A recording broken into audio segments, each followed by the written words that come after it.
You're a burglar, but you only steal things to slightly inconvenience. Whoops. That's the wrong one. Sorry, guys. Sit up for first down.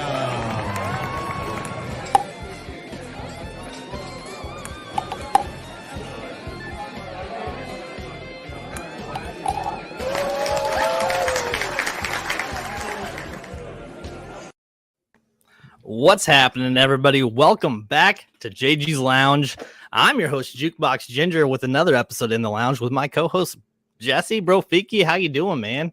I am so good. I'm so glad to be here, safe through the snow. It took me a little while to get here, but here we are. Thanks for another episode. Let's do this. Yeah, man. We got our wonderful special guest here, Hustle Standard, man. How you doing? Hey. I'm doing great, guys. How are you? It's another day, man. The weather, I feel like the weather for all of us has been outrageously different. So yeah, it's snowing. It's snowing in Utah? Yeah, it is. Yeah, I just drove over the mountain earlier today, and I was in a blizzard. And the reason why I went up is because we have like a blizzard warning and avalanche warning up in Morgan. So I was well, I gotta go see my little sister. So yeah, that's what I did. Yeah, I guess it is November. I'm in the South now. I don't know what weather is anymore. So is it pretty consistent in Nashville? You just get, rain and then, a little chilly, but not like brutally cold. I don't think it's consistent. It kind of jumps around. It'll rain. It rains a lot here. It rains a lot more than I thought it would here. But yeah, it's just warm right now. It's hot, like 80 degrees. What? It was 25 degrees driving home. 25 degrees. Well, and it's been like 70s here today, but by tomorrow night it's supposed to be 26 and freezing. So. Oh wow. Yeah. All right. It's all nuts. Mm-hmm. That's the world for you this day and age, though. Weather is just outrageous. We got our weather update out of the way. Glad we did that. Yes. That was the show, guys. Have a wonderful evening. The end. Oh, someone says, it sounds like you've been sucking helium. I actually lost my voice a few days ago, so this is the best I got. So. All right. You're sounding good. Thank you. That's exactly how you sound all the time. Well, all the time. No, I was screaming my lungs out at a concert last week. One I was looking forward to for a long time. And then, lost my voice. Doing something I like, though. So there we go. I lost my voice a couple weeks ago at the Austin F1 race. Okay. So, I don't even know why we cheer. Can they even hear us in the cars? Like, why do we scream so loud? But it was a big moment, and I got really excited. Yeah. What is the F? Is that like, that's not NASCAR? Is it like Formula One? Formula One. Right? Okay. Like the European races. Yeah, like cars go like 270 miles an hour or something like that, right? They're really fast. I mean, I got into it like every other American by watching the Netflix series on it, and now I'm a huge fan. But no, I watch a lot of the races now. It's fun. It's cool. I never thought I'd get into auto racing. Like, I was never into NASCAR, IndyCar, anything like that. It's super different when you go, though. So like I went to a NASCAR race down in Phoenix a couple years ago because the National Guard was sponsoring Dale Earnhardt Jr. And so I got to go, and it's different when you go down to the pit and when you're at a race. It's like actually enjoyable. Sorry, my dog jumped up here. Yeah. Sit down, buddy. Sit down. Wait, that's a green screen? Yeah. It'd be great if this was my green screen. Like, this is what I chose as my background. Right. Nothing wrong with that. Nothing wrong. Okay, fine. Here. Nope. Continue. Yeah. Sorry about that. So I actually was never into NASCAR until I started doing fantasy NASCAR. And now it's only interesting because you get to pick the drivers, so you're watching for certain drivers. Yeah. If I was going to do fantasy sports, I guess racing would be the one, because it bums me out in team sports because I want to cheer for the team, but then you end up cheering for individual players and you get some conflicts. I don't know. It's rough. I did fantasy football once and it was really stressful. I wasted $60 one time too. So let's get into your life, man. Let's kind of talk about where you're from. Where'd you grow up? Your childhood. Okay, cool. Where's it? What's he doing? What the hell disappearing at the moment. Well, yeah. Sorry. The dog had a squeaky toy, and I'm like, this isn't gonna work, man. You got to go over there. And then I had to close the door. Well, I guess I can give like a general thing, but feel free to lead me wherever you want me to go. But I grew up in Pennsylvania, southeast Pennsylvania, outside of Philadelphia, a little town called Downingtown. Yeah, I don't know. What do you want to know about that? Was it a pretty general life? Was there anything crazy that like kind of got you to where you are today because of your childhood? Yeah, I mean, for sure. I definitely didn't have the typical, I don't know who has a typical childhood, but there's definitely some I don't know, turns in the road there. My parents were 19 when they had me, and they which I can't even imagine. I'm 38 and I just had a kid, my first kid, which is twice as old as they were when they had me. So I don't know. I was 19, it's insane. So I understand that. Yeah. That definitely plays a role into it because, they're still living, they're trying to parent and still live that life of just hitting adulthood, Absolutely. So by the time when I was first born in Pennsylvania, then we moved down to South Carolina, like Western South Carolina, near like Anderson, Clemson, Greenville, that area.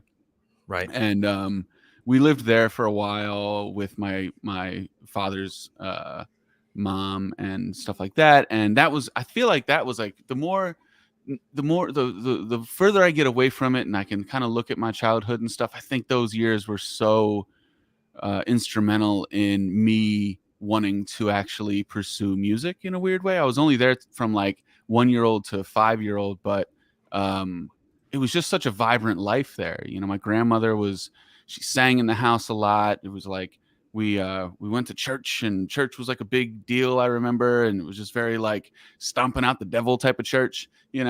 And and then when I was like 5, we moved back up north.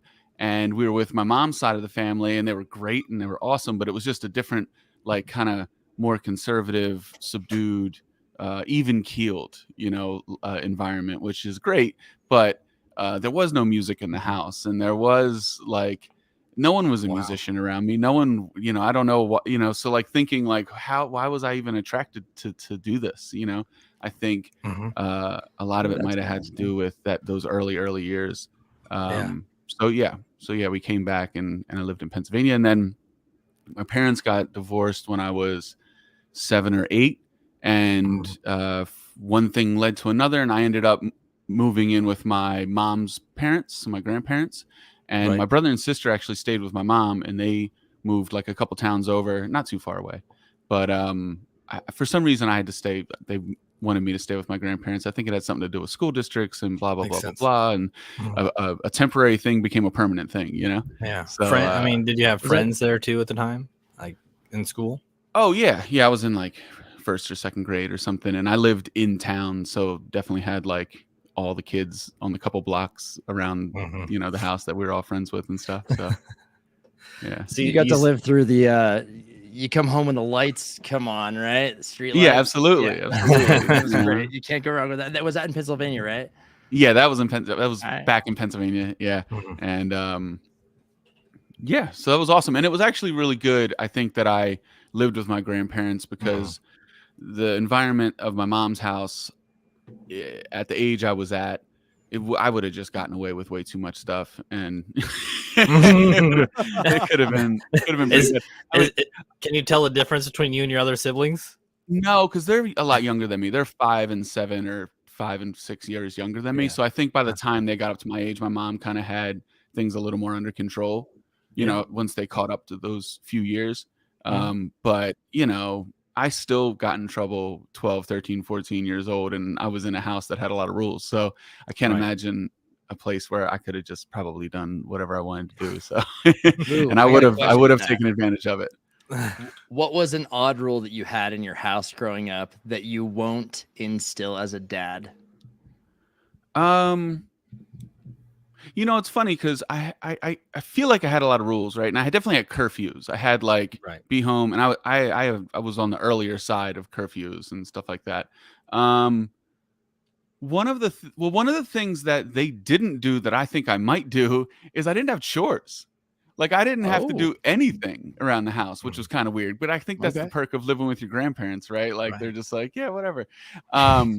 So that was kind of weird thinking back on it. I still grew up to be a really responsible person. I moved out at 18 and got my own place and all that stuff. But so I might actually do that instead of what they didn't do. I don't know. But one of the things I don't think I'll ever do is I got in trouble in 8th grade, and they took all my music away from me.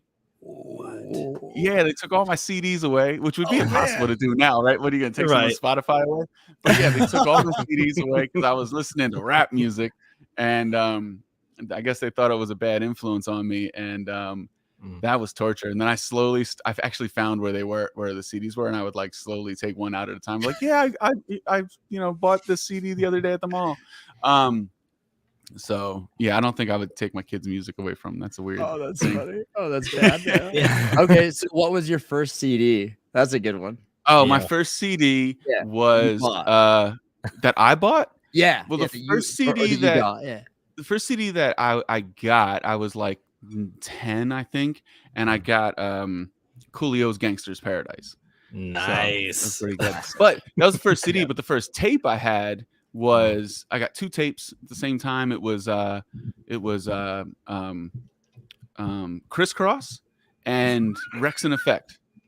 So I was listening to like kids rap, and I was listening to Rump Shaker when I was like 8. So maybe it had an effect. I don't know. Oh man, this is a good question because we've asked this before, and it's always interesting to hear. Because for me, it was like my tape cassette. My first tape cassette was Ace of Base.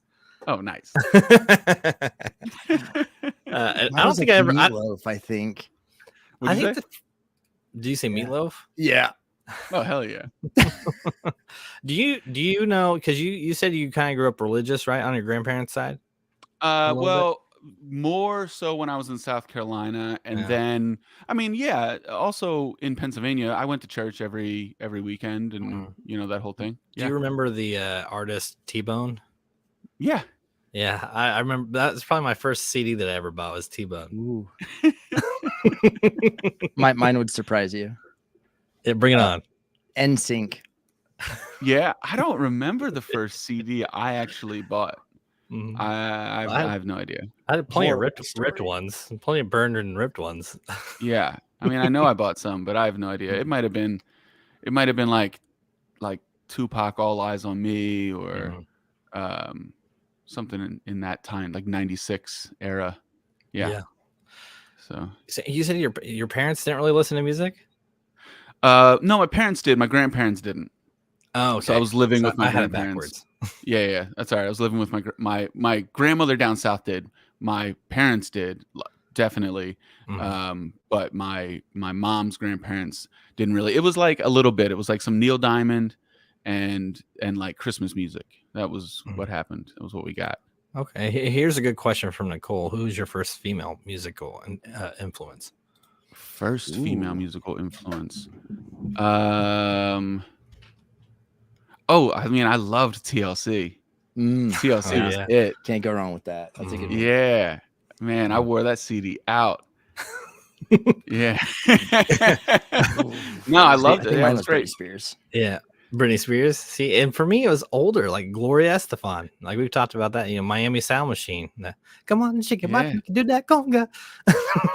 That was, my grandpa was a truck driver, and cool. We'd go for every summer. He'd take me for a month, and he'd listen to smooth jazz and stuff like Gloria Estefan. I grew up listening to country with my mom, and so I loathed country, and so. Every time, do you guys remember like WMG when they used to have like the stamps that you would lick and put on the piece of paper and you'd mail it in? Yeah. And get those. No. So I would just like, WMG, the Warner Music thing. Yeah. Multiple times. Like, nobody even remembers those. I'm like, man, that's how I got my CDs. Like, this is the new top 10. I'm like, I don't even know what this is, but I want it. I got like the Forrest Gump soundtrack. Yeah, I got some weird stuff too. I got like, I think that's how I discovered like Keith Sweat, You know, it was like one of those weird things. Yeah. So, what kind of, I mean, how did you start developing the interest of wanting to do music? Like, was it your friendship with Rob growing up, or did you No, want to do Rob it and I didn't beforehand? start making music till later. I mean, I don't know. I mean, I mean, I do know, but I don't know where to start. At the beginning. Yeah, I started playing saxophone when I was like 10, and that kind of leads in. It's not really directly related, but it at least gave me a musical foundation. You know, like I understood music and keys and chords and those types of things. And I did that for a while, but then I'd say I think I was 13 when I started like writing my own rap songs. And me and my buddy, this kid, I haven't seen this guy in forever, like since maybe high school. But this guy, John Arnold, he and I he had these weird beat tapes that had like, they weren't even good beats, but they were beats, and we would like write raps to him and stuff. And and yeah, and just I always gravitated toward artists who gave me hope. And through different things in my childhood, parents divorcing, living at my grandparents' house and not really understanding why I'm not with my siblings and my mom or with my dad or what's going on there.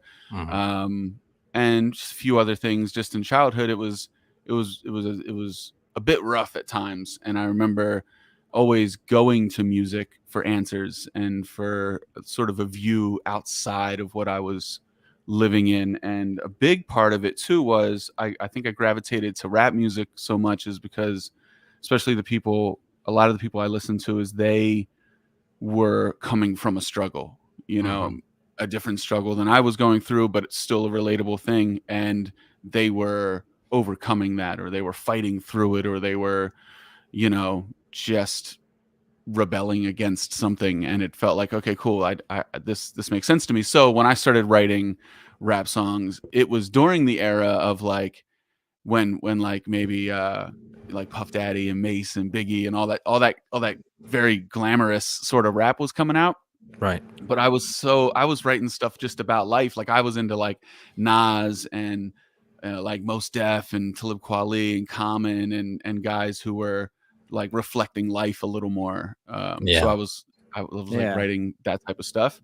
And that's what it was. That's who it was. So the one rapper who I heard and song I heard where I was like, oh, this is crazy, I want to do this and I think I can do it, is Method Man, and his song Method Man. I heard that and I was like, this is crazy, I want to do this is insane. So that's how I started writing raps. All right. Nicole did say, did you learn by the sound or reading the notes? I still can't read notes. I mean, I guess I had initially I had a basis of notes because I took, I learned saxophone. I don't really know how to play it anymore, but so I guess in the early stages I had the foundation of notes. So that doesn't really help me with writing rap, but where it went from there was I wanted, I was like 13 when I started writing raps. I was like 14, 15, maybe 15 when I did my first talent show. And I wrote this rap over like a Nas beat. And and I did this talent show at the school and I tore it down, man. I tore it down. It was awesome. Yeah. And it was great. And I did this whole rap it was about life, and it was called Behind the Music because Behind the Music was big on MTV or whatever. And so I did this whole thing about my life, and just to give some background, because I feel like I'm like, oh, my life, and we haven't really talked about that much. So part of that history is my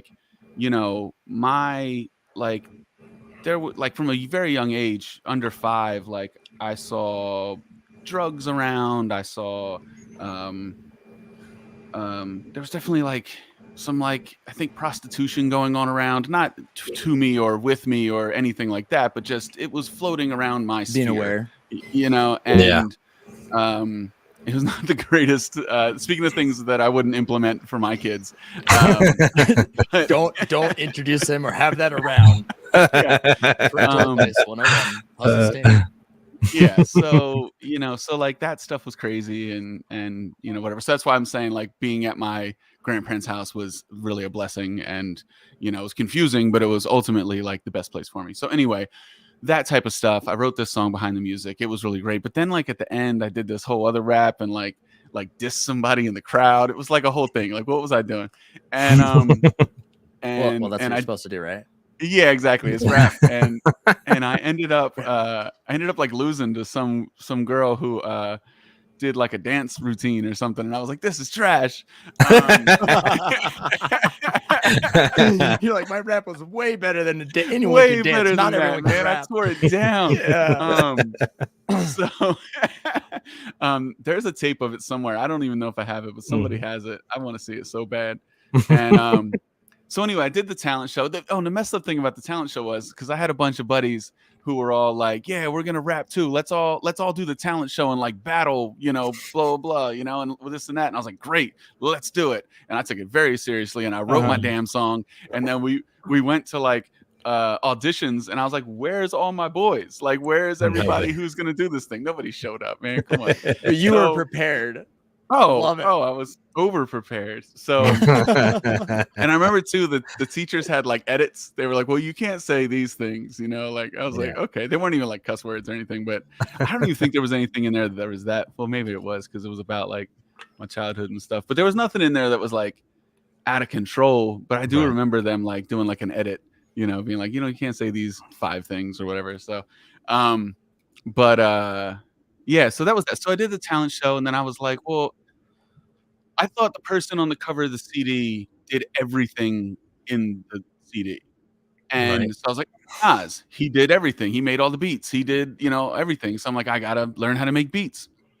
So my grandmother bought me. Do you guys have a Boscov's? Do you know what Boscov's is? I don't. So Boscov's is like a Macy's or like it's a department store, like Northeast department store. And I don't even know if they're still around, but they were there when I was a kid. And so basically at a department store, my grandmother, she bought me this keyboard. And the cool thing about the keyboard was a Yamaha, I think it was called a DJX or DMX or something like that. And it had all the sounds on it, but it had a 6-track sequencer, so I could make beats on the keyboard. And I was like, oh, this is it. I'm Timbaland now. This is it. It's over. And, so I got that thing and just spent all my time on it and was making these beats. And I think I still have a couple, and they sound terrible but amazing at the same time. And so yeah, I started doing that and making my beats. Old school stuff. Yeah. And throw it back retro. Just throw it in your like new stuff. Yeah, just little samples and snippets here. And charge people double for it. Like, well, it's 2 songs actually. So then I was like, okay, so I can make the beats, but what do I do with them now? I can't record them. So I worked at it was called Eckerd at the time, but like whatever, Rite Aid, I guess it is now. I'm familiar with that. Eckerd drugs. Yeah. And so I worked there, saved up all my money. Everybody else was like trying to buy a car and stuff like that. And I was like, no, I need to record. I need to be able to record things and do all that stuff. And I bought this digital 8-track recorder. It recorded on a zip drive. And it was like, basically analog. I mean, it was digital, but it was no screen. There was no like editing on it, whatever.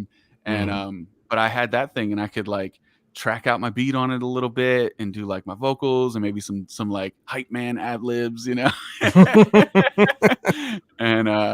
that's how I started like making my own stuff. And and then I think like there was 9th grade I did talent show. I didn't do the 10th grade one, or it got canceled or something. And then 11th grade I did a talent show, and it was my own beat. And I had like, I think in that one I had my girlfriend at the time singing the chorus of the song. And I won that goddamn talent show. Oh, there you go.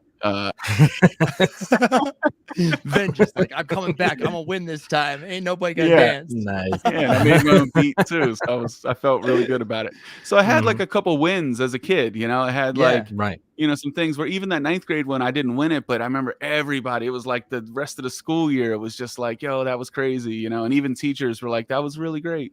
That's dope. Yeah. So it was just like these little moments of encouragement along the way, you know. And as a kid, man, especially the kid I was, you gave me like a little pat on the back, and I was like, oh man, I'm, you know, like you just made my life, you know, like I can do anything now. So so yeah, I just, you know, I thought I could do it for some reason, and I knew the odds were not great, but I was like, hey, some people get to do it, you know. Why can't I be one of those people? Well, and just think about how you started doing it, like with the little zip drive or the flash drive and everything. Like that's not even a thing anymore. So people now are just using it's all computers or phones. Yeah, you actually had to. I mean, you hustled to make it work. Literally. Yeah. It was cool. And I would like hang out with like other kids in the neighborhood, and even like I was like 16, and I would have like young men up in my bedroom. Like that sounds weird, but like, you know, but it was weird. I would like have people over to write songs and like make music. And I think back on it now, and it's like my grandparents must have just been like, why does this guy have like just like strange people coming in the house all the time, like to make music and stuff. But it was a lot of fun, man, and it was really cool, and it was a lot of like really encouraging people around me at the time, and I was like, I got in some trouble when I was 14. I think I was 14. It was right before 9th grade. It was summer break between 8th grade and 9th grade, and I ended up getting in a fight with this kid, and it wasn't even really a fight. Like I just hit him, and it was stupid, and I just didn't like him. I don't even know if he did anything to me. You know, I was just like, I wanted to be the guy. You know, I wanted to be the guy who was like standing up for everybody and all that stuff. And so I hit this kid, and I guess I really hurt him, and I broke his jaw, and they called the cops, and so I got arrested, and it was a bad thing, but I don't regret it because it straightened me out big time. Like I was definitely on a path of like, I was mad at the world and circumstances and things like that, and I was taking it out on anybody in my way, and that happened, and it really straightened me out, and it showed me, because I wanted out of that town. You know, like that was my whole, even I didn't know what it was going to be, but I was like, I'm getting out of here. And when that happened, it was like, oh, I could mess up and not be able to leave, you know, like this could be some real stuff. So it straightened me up. And it was at an age, I mean, I wasn't really ever into drugs or alcohol as a kid. And there was something, well, I was around it as a young kids. And later on, this is a whole other story, but later on I met my real father when I was about 14 or 15, and he was a drug addict, is a drug addict, or, you know, it's a lifelong battle you got there. And so it was just a lot of like drug stuff in my life. So I kind of stayed away from weed and any other drugs and alcohol and all that stuff. So, you know, but it was kind of cool because after a while I went to all the parties and I hung out, and I was wild. Like I was crazier than everybody. And everyone's parents thought I was doing drugs because I was just a maniac, but while I was like, nah, I was like, I'm just having a good time, you know?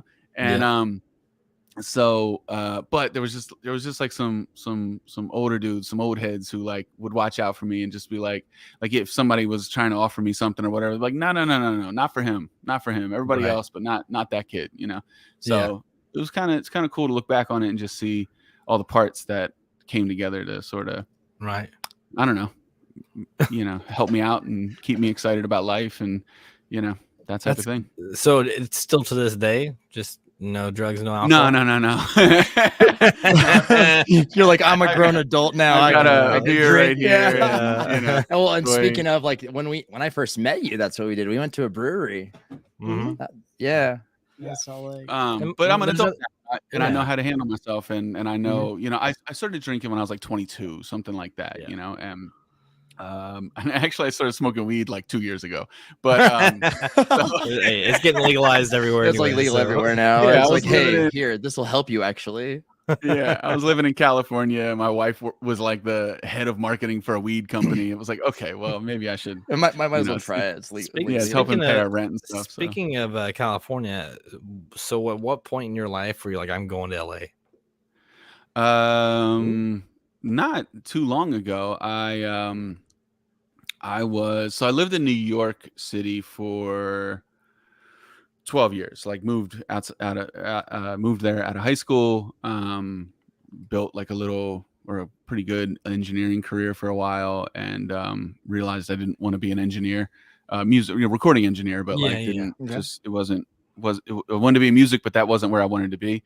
And so started to do the transition to being a producer and a songwriter and what I really wanted to be doing. And and toward the end of that 12 years is when me and Rob's music started to take off. And and I got to a weird place where like everyone I was working with didn't live in New York. And I was like, oh, weird. I can live wherever I want. So I moved up to the Catskills in like 2.5, 3 hours north of New York City. And I moved up there with my wife at the time, and we bought a house, and it was cool, and it was awesome, and it was way out in the middle of nowhere. And it was, I think there's like 350 people in the zip code where we lived. Like we were out there, and yeah, I loved it too. I left New York, and 2 weeks later, I was like, "Did I ever live there?" You know what it felt like? It felt like the Bourne Identity. Whenever I went back to New York, it was like I know where everything is, and I know how to do everything here, but I really just don't feel like I ever lived here. Right. So the Catskills was awesome. Unfortunately, in that time period, my wife at the time, Eve, she had lung cancer, and she passed away while we were living up there. So that was kind of a rough little part of my life. Yeah. Of course. Yeah. And so, dealing with that, now I'm living alone in the middle of nowhere, grieving, just really becoming a wild mountain man. I was trying to figure out where my next move was, and I went on a like 2-month road trip, and that's where I met Jesse. I went on this like 2-month road trip around the country just to clear my head, and I was able to do it, and the music stuff was awesome and all that stuff. And I bought a truck. I bought this Toyota 4Runner. I still have it. I love that car. And I bought it. Yeah, I bought it like specifically because I'm going on a road trip around the country. Like I'm out of here. And so I did it, and I just drove around a lot, and like I didn't even listen to anything when I was driving, man. It was just like I would do like 5-hour drives and just like think, I just needed space, and I just needed like, to see where I wanted to end up. And LA is probably the city that I know the most people and know the most people closely. And so it felt, because I'd been there a bunch of times, and it felt the most like a home for me at that time in my life. And it wasn't like on that road trip I decided I was going to move out there, but that was 2016. And so a year later, I was still living in the Catskills, but I was like, I got to figure out what I'm going to do next. Like my network wasn't growing, like music was cool, but I really still wasn't in a place that I was even making that much music, and at least consistently. And I think, me and Rob had like a 3-year gap between our first 3 albums and our second 3 albums. And 2 or 3 years. I think it was 3 years. It was something like that. So I went to LA for 3 months. I was like, I'm going to go out for 3 months. I'm going to check it out, see what this is, and see if I think this is the place for me. And I rented a place in this cool little apartment building, and like just on the outskirts of Hollywood, and just enjoyed being in LA, catching up with my friends, and trying to do a little bit of work. And I love California. California is amazing. It's so beautiful, and like just it's a cool lifestyle. And LA has its ups and its downs, and it's whatever. And some people hate California and love it or whatever. I don't give a shit. California is the shit. California is awesome. Why wouldn't you want to live like that? It's beautiful. It's the ocean. It's expensive. It's desert. Well, it's extremely expensive. I lived in Monterey, and it was just I had a 500 square foot apartment in Monterey. It was $1,800. That was back in 2009. Which is kind of crazy, but I'm just like, man, I love it. Like you walk outside, the ocean's right there, and the sand and everything. Man, if you want to, there's a reason why first class costs so much, Yeah, I know. So I have a question. So anyway, I moved out there. Oh, go ahead. Yeah. So like in all of this though, because like after I met you, right? So I think the reason why I wanted to get to know you so much, and I super lucked out on this jukebox. I don't even think I told you this. I was watching Hustle's vlogs for his travel when he had his Forerunner, and he like, I was sitting in my office in Layton, Utah, and I'm like, every morning I just had this routine, and I'd go and I'd watch like my subscriptions, and I see Charlie Hustle's thing can't come up, and I watch it, and he's like, I got an Airbnb in Salt Lake. I'll be here for a week, and I'm like, I got on Snapchat, okay, and I'm just a fan, and I wrote him. I was like, hey, dude, like while you're in town, do you want to go to dinner? Right. And it was because you've written certain songs that like inspired me to help me get through, some hard stuff. So I got a question for you. Like, think back to a moment, where like you almost wanted to give up. What was it that pushed you forward? Like, what was your momentum to push forward? You know what I mean? Like for me, like that was some of your songs that helped me get through. So I'm curious, like what it was for you, because in this whole transition, right, you're going through stuff. You go to LA. What was the momentum for you? What was that push? Domino. It's I just don't have it in me to quit. I love that. And I don't know if we're gonna talk about it. You guys asked me about a couple songs. We will here before, towards the end. Before the show, and one of those songs is called "Never Stay Down." And in the pre-chorus or something, or the chorus of that favorite song, favorite song yours of mine. Thanks, man. And one of the lyrics is like, I just listened to it again today to refresh. But one of the lyrics is what is it? It's like quitting isn't as easy as you think, or something like, or giving up isn't as easy as you think. Yeah, and it giving really up isn't, man. As easy as you think. Like the human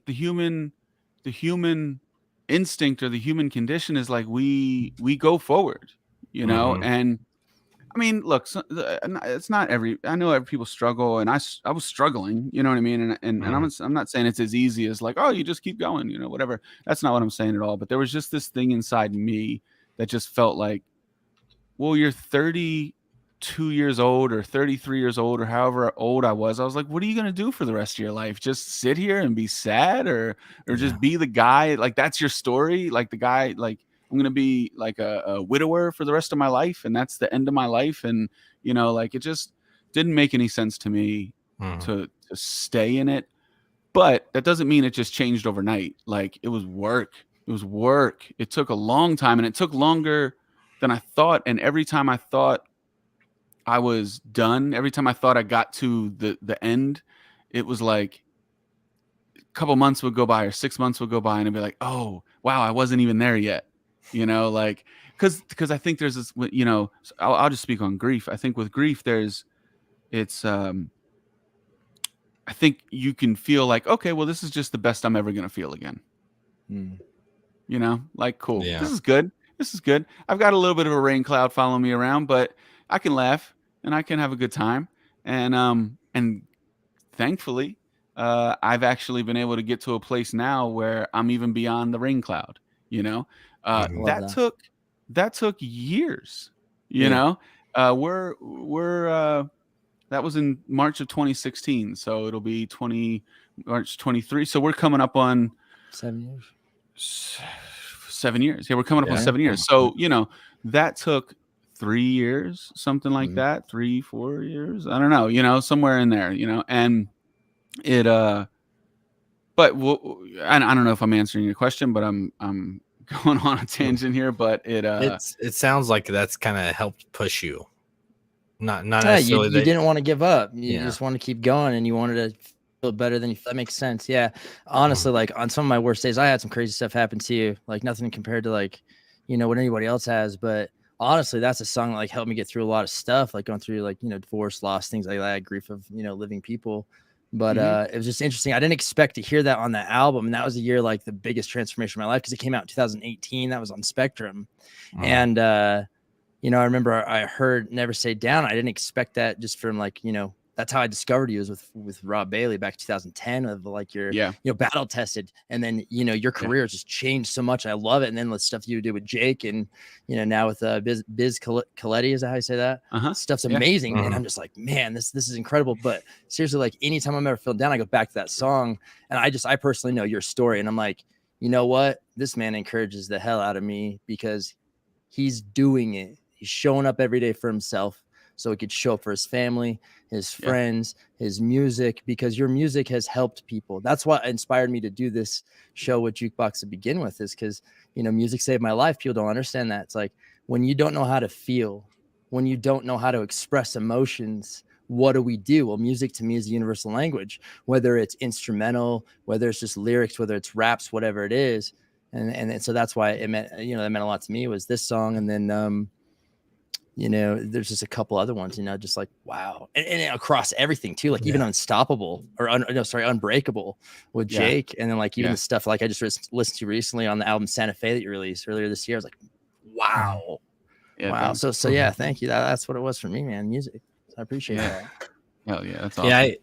I grew up with a very struggled life. You know, it's several divorces on both sides, and the big struggle. And actually, drugs and alcohol, all that stuff was kind of hidden from me because I grew up in a very strict church lifestyle. Mm-hmm. So when I got out of high school and moved out, what's this? What's this? So I lost my way for a while, and I hit, you know, a bottom point.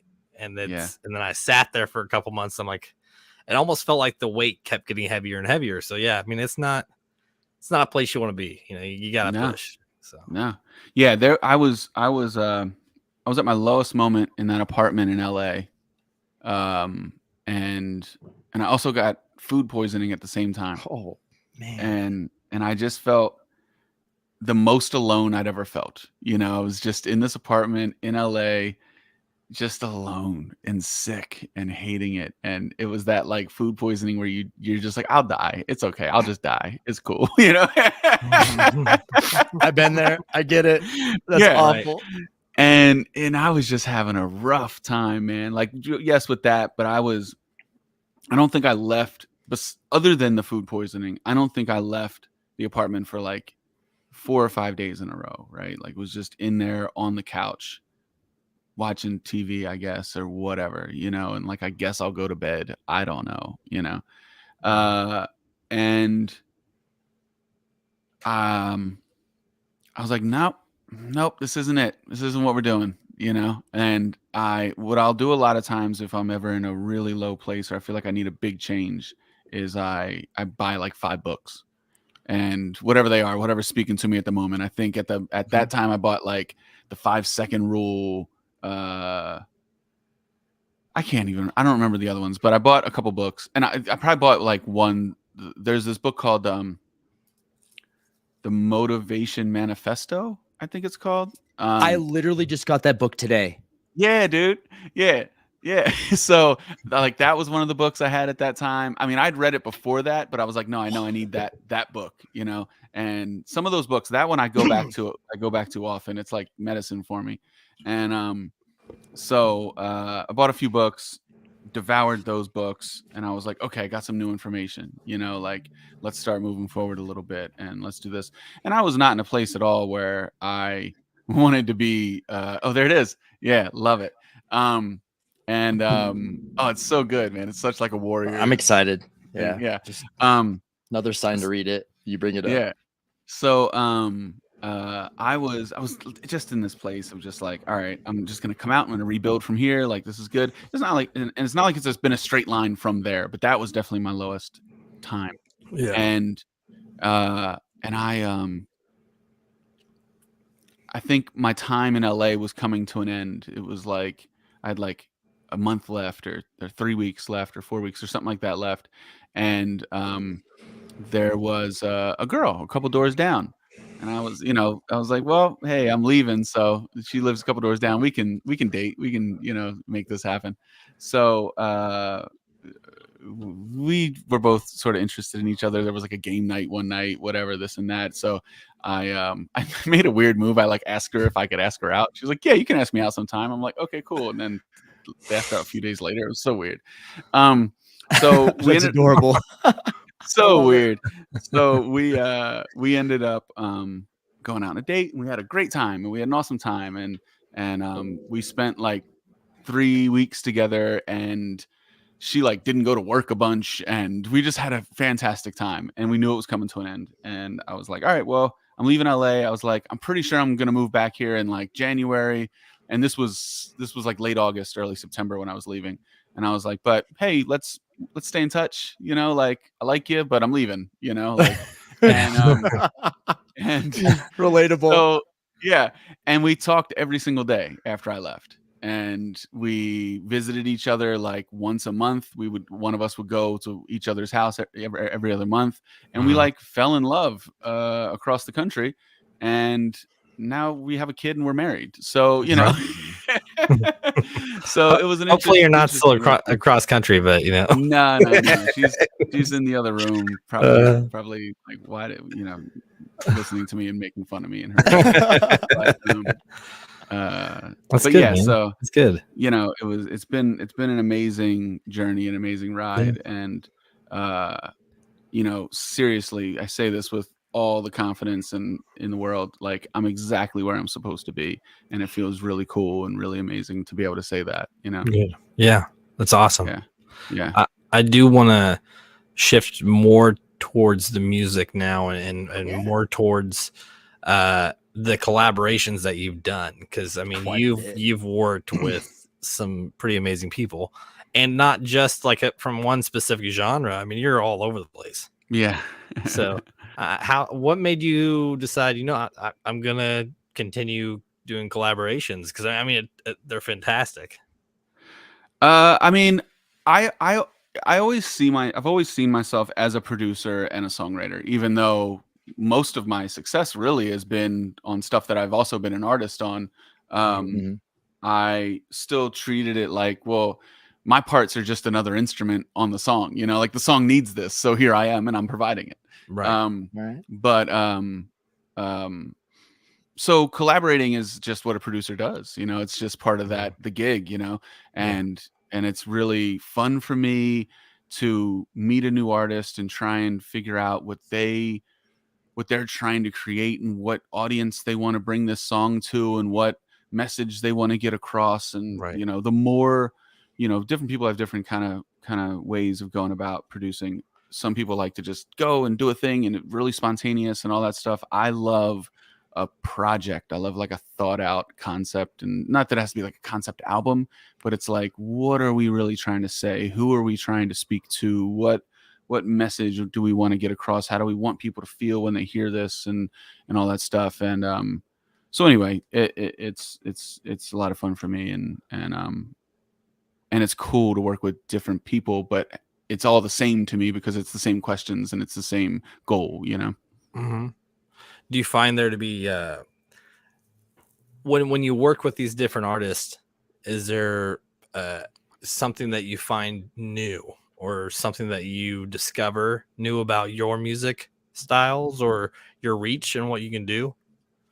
Yeah, for sure. I mean, it's always a lot of fun to work with an artist who's either very more involved in the production or a musician themselves, because then I feel like I can really get more from them to make the song, and a lot of times it helps me because, you know, sometimes I get maybe a little bored with what I do just myself, you know, so it's nice to have someone add their own flavor to a guitar, to some keys, or to the way we arrange background vocals, or, you know, the whole vibe entirely. I just worked on a song with this duo band named Jim and Sam, and they were like, hey, when we do background vocals, we want, because I like to pan stuff, like do a lead vocal, do 2 doubles, pan the doubles left and right, do 2 harmonies, pan them left and right, or 4, whatever. It's always even numbers, and then you pan them both left and right, and you get this great sound, and you're surrounded by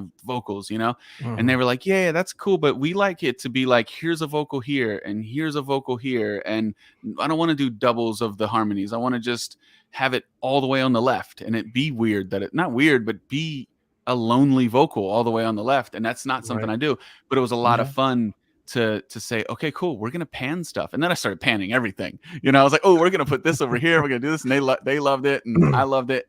And now it like broke open a new thing for me, where I'm not afraid to like leave something out there on the side. and feel okay about it, you know? So that's just like one example of something that happened recently. Also, shout out to Jim. We went to high school together and middle school, but we didn't start working on music together. He was always a singer-songwriter, beautiful singer-songwriter, and Sam's amazing too. And we were just kind of in different lanes. He was doing like this folk Americana thing, and I was doing like the Rob Bailey stuff that wasn't like that at all. And so we finally, after years, you know, of being really good friends, started doing some music together, and it's been really fun and really awesome. But you know, I did beat him in those talent shows. So I was gonna ask if he was one of them that let you hang in when you were going to the next audition. No, he's not a rapper. He's a really great singer. It's quite the variety. I mean, gosh, and I discovered he was like dubstep into like raps over, you know, Rob screaming to me going to the movie theaters, watching a movie, and I hear this song come on, and I'm like, wait a minute.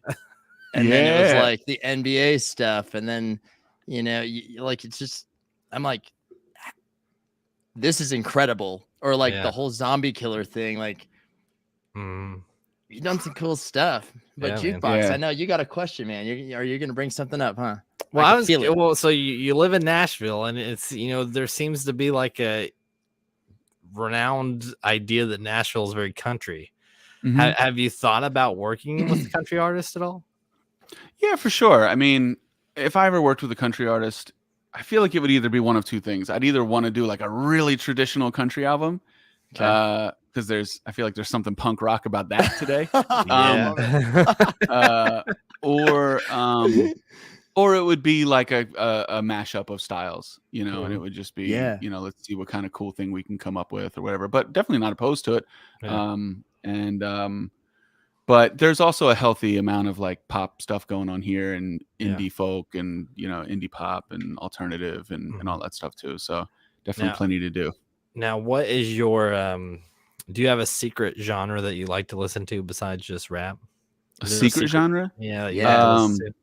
I mean, I don't know if it's a secret, but like I listen. I love your top 5. Not gonna lie, I saw that. My top 5. What is my top 5? So you posted on your Instagram a while ago. So your Spotify top 5 that you were listening to. Okay, cool. Let's check. Now look, my top 5 is weird because sometimes I'm listening to stuff just because I'm like need to know what people are doing. But let's see what's going on. All right. So you posted. Okay, your top 5 artists were Fleet Foxes, Nas, Glass Animals, Phoebe Bridgers, and Coldplay. Oh, that all tracks. Yeah, that's all. That's all what I listen to. And then your top songs was Fleet Foxes, Can I Believe You, and then Jara number 2, Sunblind, same album by Fleet Foxes, and then Lumberjack by Tyler the Creator at number 4. Yeah. Oh, that song is crazy. Your top genres, number 1 is indie folk. Next was dance pop, then indie pop, then soul, then indie rock. Yeah. I like indie stuff. You do. And honestly, I'm right there. I mean, there was a long time. There is, but I feel like they changed it. There was this playlist on Spotify called Chill Vibes, and I used to listen to that a lot. And it was like Billie Eilish was on there before she was Billie Eilish, and like, you know, so it's kind of like that stuff, like Ocean Eyes and like 2 Feet. You know 2 Feet? Yeah, of course. I love 2 Feet. 2 Feet was on there, and like Fjords. I don't know. There's just a bunch of weird, obscure bands that not everybody knows about, but it's cool, like dope stuff, you know, like chill vibes, you know. Indie's definitely, especially today, has progressed as far as just mixing and just being out there, and there's some really good stuff. Absolutely. And I think a lot of that, especially the Chill Vibes playlist, all that stuff on there is indie until it isn't. You know what I mean? It's like as soon as it becomes popular, it's not indie anymore. Like Billie Eilish was super indie. Like the stuff she makes still is not like mainstream sounding stuff, but people like it. So now it's pop music, you know. Same with Halsey. Halsey, before she got big, she had a lot of like, it was almost more like an alternative sound than it was pop. Yeah, absolutly. Ironically, so, I love that Fleet Foxes album. That Fleet Foxes album is magic. Nas's last album is crazy good. I was shocked by the last 2 Nas albums, King's Disease 1 and 2. Like Hit Boy's production on them is crazy, and it was just fun to hear. Like, you know what it sounded like? it sounded like exactly what it should sound like a 90s rapper making music today. Like it's like dope New York beats, but like cool production, not just like a loop and like some other samples, like now, it's progressed. They're not just using an MPC anymore. They're using a bunch of tools. So it should progress, Yeah. So to me, it's really cool to like hear an artist that was huge in 92, doing something in 2022 that feels like a real progression, and it doesn't feel like he's trying to do what everyone else is doing or trying to be anything. He's not like playing himself. Like he's just making dope music, It's really cool. It's funny. I listen to a lot of British rap. Do you really? That's cool. Yeah. There's an artist, Ocean Wisdom. And there's something I find about British rap is I feel like that living in the United States, there's a lot that we don't know about the rest of the world. Yeah. I think there's truth to that. And I feel like I hear the difference between British rap and American rap, and the styles, almost seem more like a 90s style sound to them. And the lyrics, I don't know, for some reason I love British rap. Yeah, that's cool. That's awesome. Yeah, I don't listen to a lot of French rap, but when I do, I love it. And you can't understand a word they're saying, but there's something just beautiful about that language rapped. Have you guys seen? He said I can. You speak French? Yeah, that's why I was in Monterey. I went to language school with the military to learn French. I actually have a degree in French. Oh, Can't wow. do much with I it. did not know that. Yeah, look at that. Yep. Send me some songs. I'll listen to them. I'll tell you what's let me know. Be my translator. Yeah. What was I just about to say? Rap music. Oh, have you guys seen that documentary? It's on Netflix. It's called Rumble, and it's about like Native American influence on today's music. No, I'm all over it though. It's on Netflix. Yeah. It's really interesting. I don't even it's really watch interesting TV. because a lot of what we think of as certain influences, they kind of show that it's actually like tribal, sort of songs and rhythms and things like that. And like, there's a lot of like talk and rightly so of like African American influence on American music and sort of slave gospel songs and things like that coming in and making jazz and blues and rock and roll and all that stuff. But they kind of show how like there's that West African rhythm that's really cool, like syncopated rhythm, but the sort of like more 4 on the floor and like driving rhythm is the Native American influence, and those two things together are what creates the sound, and not just one or the other. Like it's pretty cool. Just check it out. I'm gonna have to watch it. I just took notes. Yeah. All right. So I did do like a little recording, like a screen recording of like the first 45 seconds of both those songs we talked about, but for some reason they're not one to play. So I got the YouTube pulled up here. So I was going to play the first 45 seconds of both these songs that we discussed, and then we'll talk about after each one. Wait, I'm excited. Well, let's do it. We talked about one already, so these are my favorite songs. All right.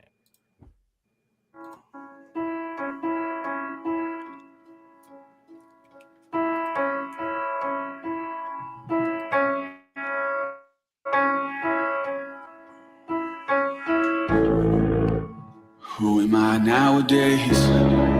Got me looking at it sideways. Flammable and outraged. Who am I anyway? This path is my home. Find the courage on my own. Be brave or stay prone. Who am I all alone? Never taught or I never heard anything. Never saw me or I spoke too softly. But I believe I should give it all and not less. I believe in an honest day's progress. I believe cause this dream's all I got left.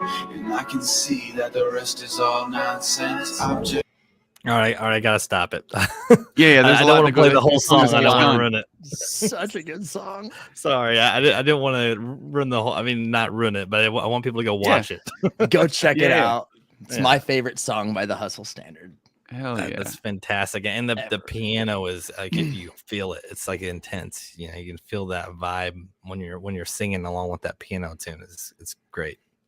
Thanks, man. Yeah, that one really takes me to a place, and it's like such a, you know, there's lyrics, you know, who am I all alone, and you know, like this path is my home, you know, was like real for me, because it was like I just nowhere felt like home, you know, and it was just like, well, I guess just every day wherever I am, that's what it is, you know. And I listened to that song probably 5,000 songs between April 1st of this year and August. Not gonna lie, I had it on repeat. Yeah, and I drove like 10,000 miles too. Like this summer was all about travel. In that song every day, every day. Hell yeah. Thanks, man. Thanks for those spins. Thank you. Yeah, I'm like, Spotify, go repeat. Just keep going, and just like this is perfect. That's cool. And that's, I mean, like when I'm making music for myself, like when I'm just doing my own thing, and you know, really just like there's not much about that song that's like stealing from anything popular. You know what I mean? Like it's got its own weird sound, and the vocals are kind of the vocals are not like these polished vocals and whatever, and they kind of change tone a couple times throughout, and like the sort of mix of them is different and stuff. And I like, if I'm doing what no one's telling me no, and I'm doing what I want to do, I love jarring stuff. I love things that just change all of a sudden for no reason.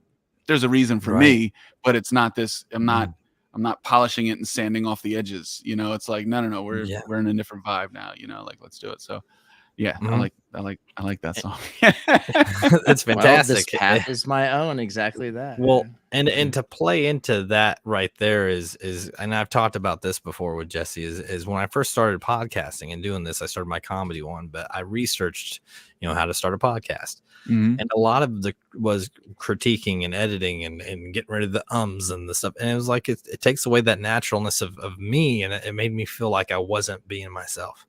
Yeah. And so I got rid of it, and I've definitely progressed from it. You know, I've been doing this for 2 years now, and I met him, and we're doing some big things. I mean, look, we've got you on here right now. I mean, that's, you know, it's huge. So we got things happening. Yeah. Well, that's cool. Yeah. So this next one, Away, is the next one. Let's go ahead and play this real quick. We'll talk about it for a minute.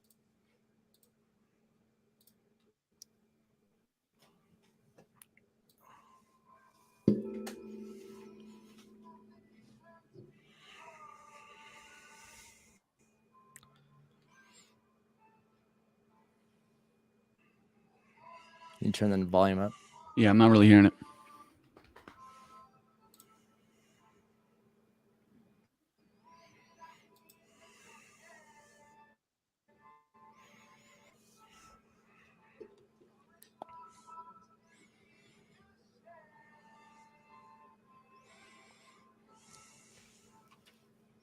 Jukebox volume. Go ahead and stop it right there. What about me there? We couldn't hear it. It was like really low, but we could still hear our voice. What? Normally, like it mutes us. So you're gonna have to try that again. Hold on. Let me try it again. Sorry, guys. I could hear you breathing though, so that was nice. He's getting his oxygen today. This is fantastic. Sorry, guys. Let me try this one more time. This is gonna be for the bloopers. Watch. There we go. Here we go. Is that better? No. Nope. I didn't pop it up. No, it's very, very low. All right. Well, I apologize. I don't know what happened there, but let's talk about it. I love technology. We can talk about it. I'm sorry. I didn't want to ruin the song. So the last one you heard fine, but for some reason this one didn't sound good. Yeah, it's just like it didn't connect or whatever. You know how you usually share something and it automatically mutes us? It just didn't do that. It's just connectivity on. What? That's weird. Yeah, I don't know. I'm sorry, guys. Blame the lunar eclipse that just happened on Monday night. It's fine. Yeah. We're good. We're good. But anyway, we'll just talk about the song anyway. It's a beautiful song. You should go check it out. Yes, definitely check it out. Yeah, and but no, I wrote that song a little while after meeting my wife. I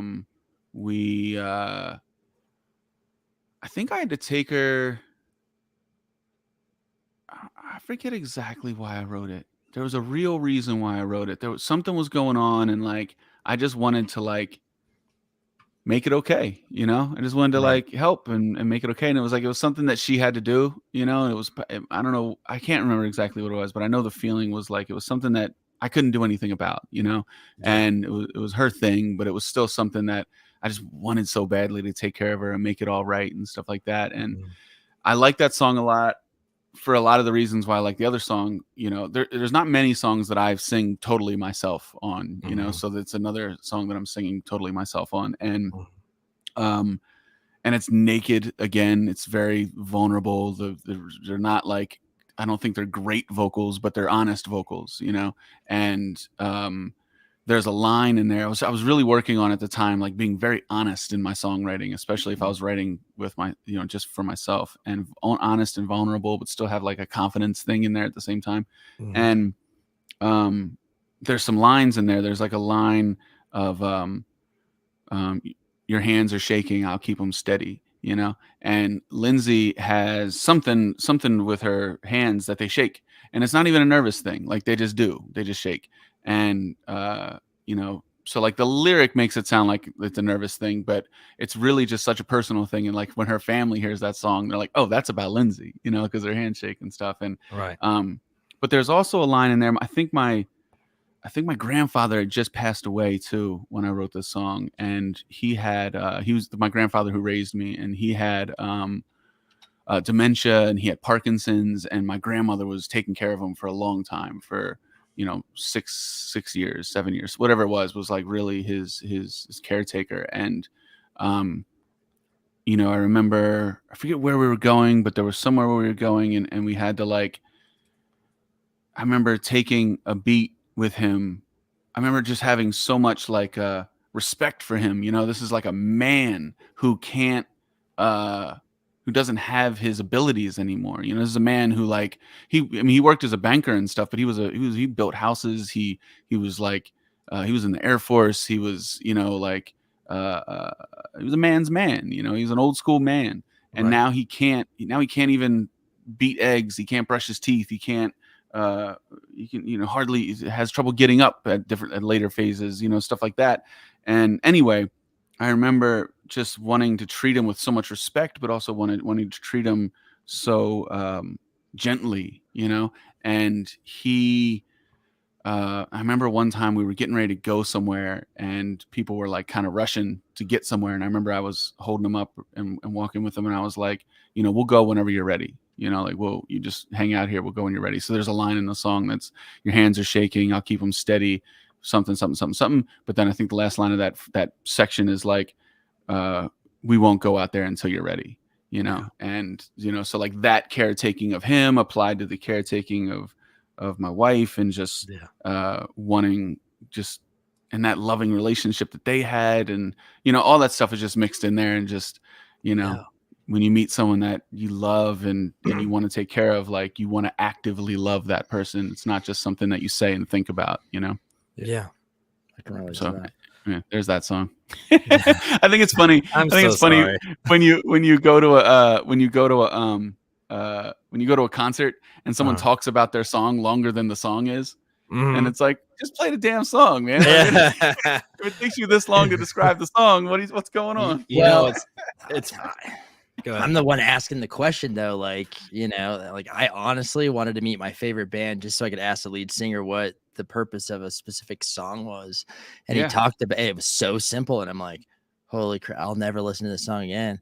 But honestly, like, I know sometimes it ruins it, right? He's just like, it was about me, and I didn't like who I was, and I wanted to change by the end of summer. And I'm like, okay, well, and then you have stuff like this where it's like everything I do is just like, I put so much thought into it, and I just want people to ask, like, what does this mean?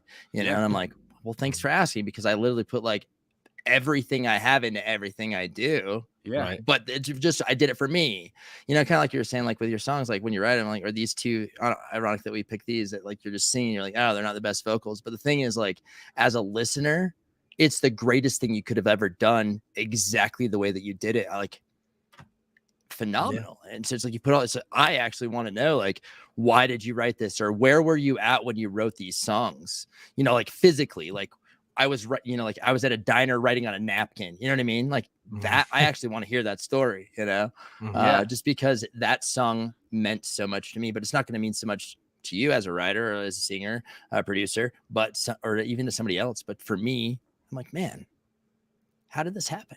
You know? Yeah. And you've had a lot. Well, yeah. So yeah, that is one. It's just like, where were you at when you wrote, you know, that, or either one of these, if you remember, like where are you normally at when you're writing stuff down? Do you have like a notebook? Well, I've moved around so much in recent years. Let's see if I can remember. Never Stay Down. I want to say I was in LA. Yeah, I was probably living over on Primrose Avenue in Los Angeles, and yeah, in like a weird apartment that I never spent any time in because I just stayed at my wife's place. But I basically just treated my apartment like a studio and went there to work and came back. And in I forget which one. I listened to them both today, but in one of them you can actually hear like birds chirping in the background, and it's because the window was open where I was recording, so you could hear the birds outside. And I was like, no, I'm leaving that in there. That's where I was that day, you know. So then you always remember that stuff. Yeah, they probably were both written close in time to each other. Never Stay Down before, and probably both in LA.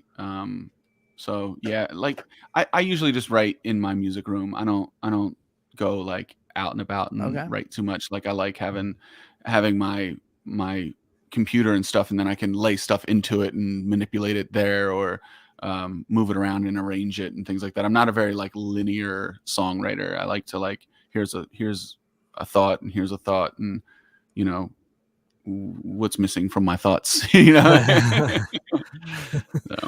So before we go ahead, take yours, because I'm going to change the subject a little bit. So go ahead. No, and that's great. And I actually, so this is where I was going to get at. Like, I have a favorite song with all of your collaborations. I just do. Like, I love your music, love everything. You know, for me, it's like keep coming back with your collab with Rob.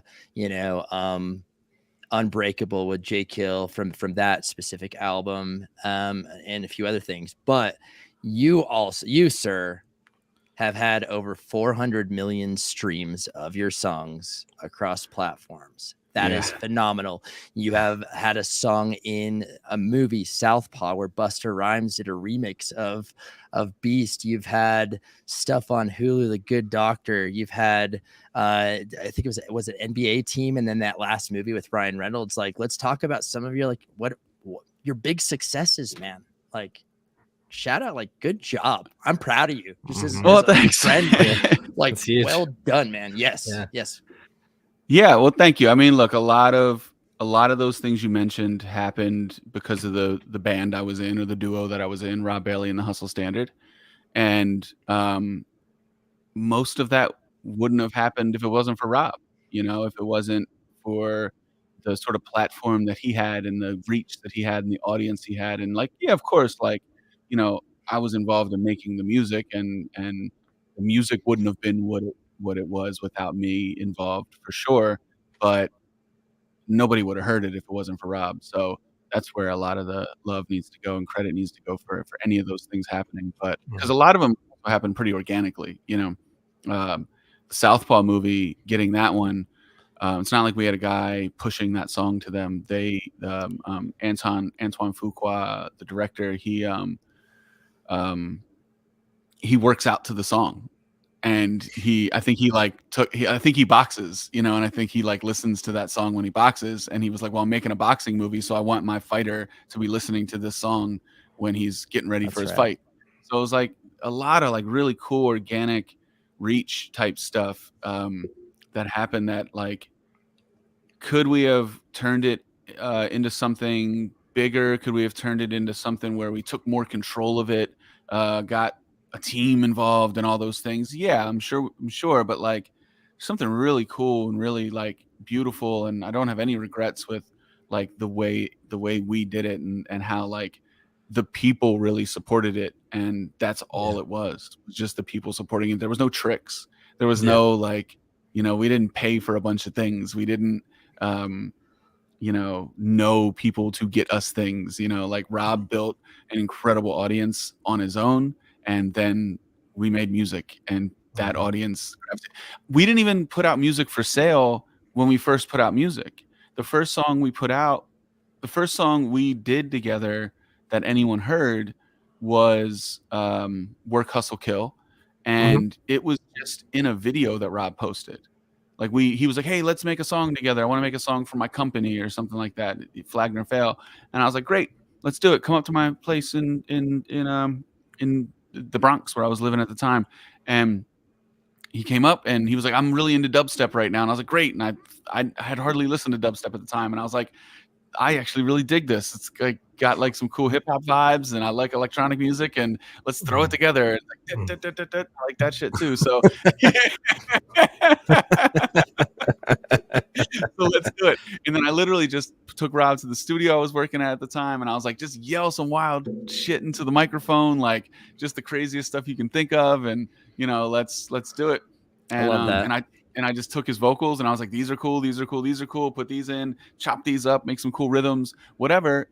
This is just for music, just for a video. Put it in the video. It's this dude deadlifting like 1,000 pounds or something, and he weighs like 120 pounds. And it's like a crazy video. And the video went viral, and a lot of people heard the song. They couldn't find it anywhere. So someone actually took little snippets of the song out of the video that didn't have voices over top of it and made their own version of the song and put it on YouTube, and it had like 100,000 plays in a week. And we were like, "Oh shit, we should sell our songs." Like, I love that. Thank you for sharing that, man. Like that's good.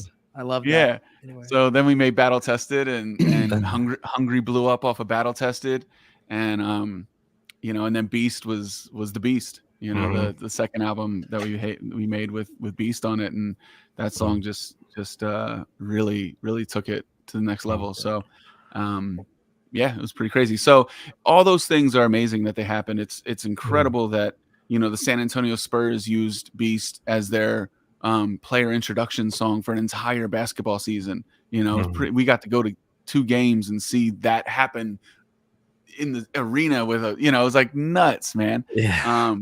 The movie thing was cool. I didn't tell my brother and sister that I had a song in a movie, and they just so happened to come to my house the weekend that the movie came out. And I lived like out in the middle of nowhere. This is when I was living in the Catskills, and they came out to like have this outdoor adventure weekend with me, and I was like, "Hey, do you guys want to like go see that new Southpaw movie?" And like the movie theater was like an hour and 15 minutes away. It wasn't like, let's just go pop over to the movie theater. And they were like, "Yeah, sure, whatever." So we went, and then the movie starts, and it's, me singing and Rob doing his thing. And like in the beginning of the movie, it's the first thing that happens in the movie. My brother and sister look over at me, and they're like, what do you my sister said, "Did you know this was going to be in there?" And I was like, "Yeah." But then the weird thing was that we had to like sit through a whole movie. We couldn't even like talk about it. Yeah. So anyway, all that stuff has been like amazing and magical and so cool. But I think the thing that's been the most amazing is the amount of messages and the amount of people that have reached out to me and that I've seen post things about it. People get tattoos with their lyrics on them.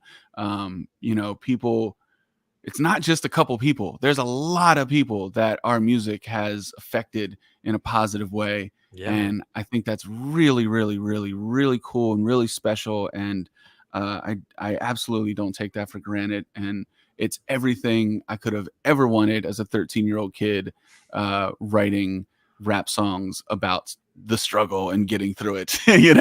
Like that was the dream, and we've been able to do it. And I look forward to doing it more and more and more and more and more. That's a really cool life experience I've gotten to have, And now you have this new experience with a child, man. You got a kid. That's awesome. Yeah. Congratulations. I got a baby boy. Oh, he's amazing. He turned 1 a couple days ago, and it's just amazing. We got really cliche to say it, but we got really blessed with this little dude, and he is he's just amazing, and we're so happy and in love, and he's healthy and he's happy, and that's all I can ask for. I love that. It's awesome, man. Yeah. Hey, you know, we went a little over that hour, which is fantastic because this has been such a great having episode. a good time. Thank you. Yeah, I really appreciate you coming on here and telling us, your story. That's the whole point of doing this. So I appreciate it.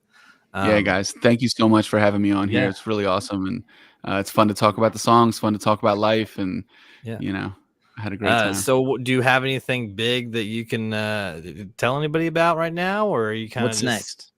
Do you have anything you're looking forward to? There's definitely a bunch of stuff I'm working on. I don't have any plans of anything like just Hustle Standard coming out or anything like that. That's sort of any of my projects coming out. Just working on stuff for other people where, and they'll be coming out, so there's nothing too big that's on the horizon that I can really say is happening. Now will that be going on your YouTube channel? No, probably not. It'll probably be on the artist's YouTube channel is their thing. I'm just right now. I'm pretty much just producing and writing for other artists, and their projects and all that stuff. So we just want to support you. Yep. No. I appreciate it. We could do. Tell us how. Tell us the fans, followers, how we could support you. Well, if you just want to follow me on Instagram, I'm at Hustle Standard, and that's the main place that I am these days. And that's about it. And it's kind of fun right now doing the production and songwriting stuff primarily because it's not really an outward facing thing. It's the music does reach the people, but it's nice to sometimes not have to personally have to like do that side of things and put that energy in there. I get to put all my energy into just the music and all that stuff. So that's really nice right now. Yeah. Well, we're gonna go ahead and wrap this up. So awesome. And I do again appreciate you coming on, and hopefully we can keep in touch. I'd love to have you on again sometime in the future if you want. Yeah, when I got some stuff coming, we can do it again. Did you guys like how I really wrapped that up though? Like I brought it all the way back to being a 13-year-old kid. Like that was really nice. That was perfect, man. even the 5-year-old you're like, man, this is dope. It's almost like you've done this before. Hey, have you actually done this before? Have you ever been on a show? Yeah, I've done some interviews and been on some podcasts. Yeah, but it's always fun. It's always awesome. You guys are great. And, thank you. I will talk to you guys soon. I appreciate it. Thanks a lot. Have a good night.